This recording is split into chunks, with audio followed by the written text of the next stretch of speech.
देश भर में आज मनाई जा रही है सावन की शिवरात्रि। भोले के भक्त सुबह से शिव मंदिरों में महादेव को जलाभिषेक करने पहुंचे। उज्जैन के महाकाल मंदिर में उमड़ी भक्तों की भीड़। शिवरात्रि पर ही की गई कई महाकाल की विशेष पूजा। भक्तों ने हर हर महादेव के नारे लगाए। वाराणसी के बाबा विश्वनाथ मंदिर में उमड़ा आस्था का जनसैलाब। कांवड़िए कर रहे हैं जलाभिषेक। हरिद्वार के दशेश्वर महादेव मंदिर में उमड़ी आस्था की भीड़। शिवालयों में लगे बम बम भोले का जयकारा। भक्त सुबह से ही कर रहे हैं जलाभिषेक। पीएम मोदी का आज से 2 दिवसीय ब्रिटेन दौरा। पीएम कियर स्टारमर और किंग चार्ल्स III से करेंगे मुलाकात। ब्रिटेन के बाद पीएम मोदी 25 और 26 जुलाई को करेंगे मालदीव का दौरा। मालदीव की आजादी की 60वीं सालगिरह में बतौर चीफ गेस्ट होंगे शामिल। बिहार में वोटर्स लिस्ट रिवीजन रिपोर्ट पर बड़ा खुलासा। वोटर्स लिस्ट से हटाए जाएंगे 52,30,126 मतदाताओं के नाम। वोटर्स लिस्ट रिवीजन के मुताबिक 7.5 लाख से ज्यादा लोगों के नाम 2 जगह मिले हैं, जबकि 18 लाख वोटर्स मृत पाए गए हैं। 26 लाख वोटर दूसरे विधानसभा में जा चुके हैं। बिहार में वोटर्स लिस्ट रिवीजन पर चुनाव आयोग ने दी है जानकारी। महज 2.70% वोटर्स का फॉर्म भरना बाकी है। 97.30% वोटर्स ने जमा किए हैं फॉर्म। बिहार में वोटर्स लिस्ट रिवीजन के अभियान में तेजी लाने के लिए चुनाव आयोग ने शहरी क्षेत्रों में उतारा है जागरूकता रथ। फॉर्म भरने की अंतिम तारीख 26 जुलाई है। बिहार विधानसभा के मानसून सत्र का आज तीसरा दिन। वोटर लिस्ट रिवीजन और कानून व्यवस्था पर आज भी हंगामे के आसार। मानसून सत्र के दूसरे दिन काले कपड़े में आए महागठबंधन के विधायक सदन के वेल में पहुंचे। मार्शल्स से धक्का मुक्की हुई। महागठबंधन के विधायकों ने कुर्सी और टेबल उठाकर किया हंगामा। पोस्टर फाड़कर सीएम नीतीश कुमार की तरफ उछाला। तेजस्वी यादव बोले, वोटर लिस्ट रिवीजन पर चुप बैठने वाले नहीं, ये अधिकार ही नहीं, वोटर का अस्तित्व मिटा रहे हैं। गिरिराज सिंह बोले, 2003 में जब मोदी प्रधानमंत्री नहीं थे तब भी वोटर लिस्ट रिवीजन हुआ था। तेजस्वी को रोहिंग्या और बांग्लादेशियों की चिंता, इसलिए डरे हुए हैं। बीजेपी नेता शाहनवाज हुसैन ने वोटर लिस्ट रिवीजन के मामले को लेकर विपक्ष पर निशाना साधा। कहा कि विपक्ष मर्यादा तोड़ रहा है। महागठबंधन को महाहार का सामना करना पड़ेगा। मंत्री विजय चौधरी का कांग्रेस पर बड़ा आरोप। कहा कि ये लोग अल्पसंख्यकों और दलितों को फॉर्म भरने से रोक रहे हैं। राज्यसभा की बिजनेस एडवाइजरी कमेटी की आज दोपहर 12:30 बजे बैठक। धनखड़ के इस्तीफे के बाद उपसभापति हरिवंश करेंगे बैठक की अध्यक्षता। राष्ट्रपति मुर्मू से मिलकर दी है जानकारी। जगदीप धनखड़ के इस्तीफे के बाद दिल्ली में बैठकों का दौर तेज हुआ। लोकसभा स्पीकर ओम बिरला से मिले गृह मंत्री अमित शाह। पार्टी अध्यक्ष जेपी नड्डा के घर हुई बीजेपी सांसदों की बैठक। जगदीप धनखड़ के इस्तीफे पर सियासी बयानबाजी तेज। ममता बनर्जी बोली, धनखड़ के इस्तीफे में कुछ गड़बड़ है। बीजेपी का पलटवार, किसी के स्वास्थ्य का मजाक बनाना शर्मनाक। जगदीप धनखड़ को लेकर अखिलेश यादव का बीजेपी पर तंज। कहा कि कम से कम उपराष्ट्रपति की फेयरवेल पार्टी तो दे देते। पीएम मोदी ने जगदीप धनखड़ के अच्छे स्वास्थ्य की कामना की। कहा कि उपराष्ट्रपति समेत कई भूमिकाएं निभाई हैं। लोकसभा में विपक्ष के हंगामे पर केंद्रीय मंत्री शिवराज सिंह चौहान की अपील। कहा कि आज का दिन किसानों का है, किसान कल्याण पर चर्चा हो।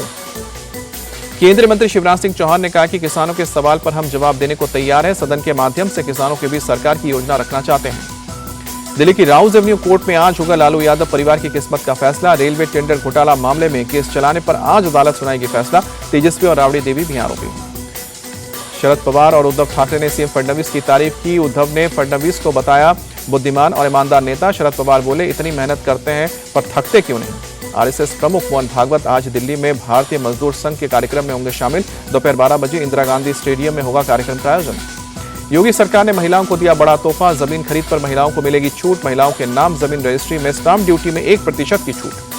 पीलीभीत में सपा के पार्टी कार्यालय खाली करने को लेकर सुप्रीम कोर्ट ने लगाई फटकार। कहा कि कार्यालय की जगह पर कब्जा करने के लिए सत्ता का दुरुपयोग किया है। सपा ने सिर्फ 115 रुपए में ऑफिस किराए पर लिया था।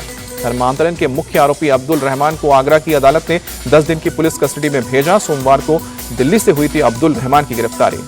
मुंबई से सटे कल्याण में अस्पताल में रिसेप्शनिस्ट की पिटाई। मामूली सी बात पर आरोपी ने लड़की को बेरहमी से पीटा। यूपी के बलिया में चेकिंग के दौरान 1,80,00,000 रुपए जब्त। साबरमती ट्रेन से लेकर जा रहा था शख्स। इनकम टैक्स की टीम कर रही है कार्रवाई। मध्य प्रदेश के मुरैना में पुरानी रंजिश को लेकर 2 गुट आपस में भिड़े। चूड़ी दुकानदार की लाठी डंडों से की गई पिटाई। दहशत फैलाने के लिए गोली चली। गुजरात के कच्छ में पुलिस ने लूट के 3 आरोपियों को वारदात के कुछ ही घंटे बाद गिरफ्तार किया। सोशल मीडिया पर वीडियो देखकर बनाया था लूट का प्लान। झारखंड के सरायकेला खरसवा पुलिस, एसएसबी और झारखंड जैगुआर की टीम का ज्वाइंट ऑपरेशन नक्सलियों द्वारा लगाए गए 1.5 किलो आरडीएक्स को डिफ्यूज किया। दिल्ली के चांदनी महल में पुलिस ने एक अपराधी को गिरफ्तार किया। अपराधी के पास से एक मेड इन यूएस पिस्टल बरामद हुआ है। ओडिशा के जाजपुर में नाबालिग से रेप के मामले में पुलिस को मिली बड़ी सफलता। पुलिस ने 3 आरोपियों को गिरफ्तार किया। बिहार के लखीसराय में 4000 लीटर विदेशी शराब बरामद। पुलिस ने शराब लेकर जा रहे 2 तस्करों को किया अरेस्ट। तेल के टैंकर में छुपाकर ले जा रहे थे शराब। मथुरा में बहन के प्रेमी को गोली मारने वाले आरोपियों से पुलिस की मुठभेड़, 2 बदमाशों के पैर में गोली लगी। यूपी के बुलंदशहर में 25,000 का इनामी बदमाश गिरफ्तार हुआ। पुलिस ने एनकाउंटर में बदमाश को पकड़ा। हत्या के आरोप में पुलिस कर रही थी तलाश। पंजाब के मोगा में भारी बारिश के बाद रेलवे अंडरब्रिज में पानी भरा, एक गाड़ी में सवार 4 लोग फंसे। मुंबई के कई हिस्सों में हुई बारिश, मरीन ड्राइव पर लोग बारिश की मस्ती देखने पहुंचे। रेस्क्यू टीम के साथ मोगा के मेयर मौके पर पहुंचे, पानी में उतरकर गाड़ी में फंसे लोगों को बचाया। कठुआ में बारिश के चलते नदियों का बड़ा जलस्तर, एसएसपी ने लोगों को नदी नालों के पास नहीं जाने की चेतावनी दी। लाउड स्पीकर से बारिश से लोगों को दी जा रही है हिदायत, नदियों का बड़ा है जलस्तर। राजौरी में मूसलाधार बारिश के बाद लैंडस्लाइड, राजौरी पुंछ हाईवे पर गिरा मलबा, हाईवे पर फंसी कई गाड़ियां, सड़क से मलबा हटाने का काम जारी है। भारत और इंग्लैंड के बीच चौथे टेस्ट का आगाज आज दोपहर 3:30 बजे मैनचेस्टर के ओल्ड ट्रैफर्ड मैदान में शुरू होगा मुकाबला। 5 मैचों की टेस्ट सीरीज में इंग्लैंड 2-1 से आगे। जसप्रीत बुमराह चौथे टेस्ट में प्लेइंग 11 का हिस्सा होंगे। आकाशदीप और अर्शदीप सिंह के इंजर्ड होने के चलते नहीं मिलेगा आराम। मध्य प्रदेश के अनुपम खेर की film Tanvi the great tax free, CM doctor Mohan Yadav ने किया ऐलान।